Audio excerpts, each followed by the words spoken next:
Walang takas ang isang lolo na wanted sa kasong qualified rape nang arestuhin ito ng Digos PNP sa Davao del Sur. Alamin ang detalye ng report mula kay Patrolwoman Reyna Rose Disipulo.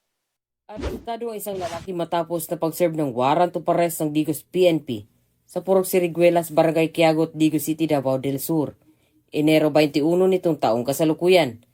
Kinilala ni Police Lieutenant Colonel Florante Esretes, Chief of Police ng Digos City Police Station, ang suspect na si alias Boy, 69 anyos, residente ng Buenavista, Barangay Quiagot, Digos City, Davao del Sur, na tinaguri ang most wanted person.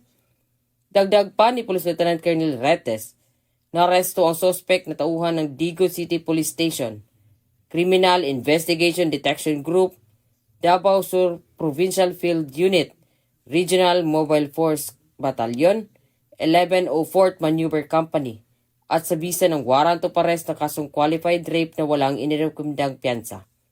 Ang suspect ay nasa kustudiya ng nasabing stasyon para sa tamang disposisyon nito.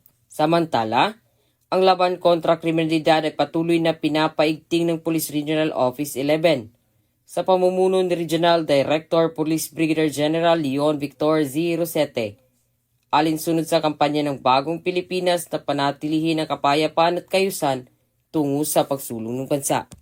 Dito sa Police Regional Office 11, ako ang inyong PNN correspondent, Patrolwoman Reyna Rose Disipulo, alagad ng batas, tagataguyod ng Balitang Pulis.